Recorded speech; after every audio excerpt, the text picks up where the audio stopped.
Welcome to jzgraphics. In this video, I will teach you how to select a white object on a white background in Adobe Photoshop. As it is very tricky to select a white background, let's try to solve this with an easy step.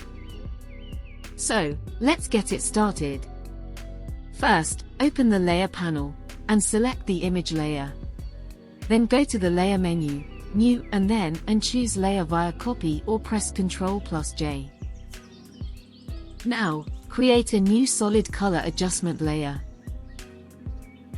And apply any color to it. I am using the blue one. Then change its blend mode to color burn. Hold the Shift key and select both layers. Right-click on it and choose Merge Layers. Then go to the Select menu, and choose Subject.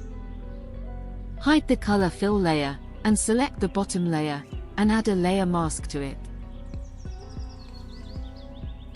And it's done. If you have any questions, you can ask in the comment section. And don't forget to subscribe my channel, and hit the bell icon for more updates.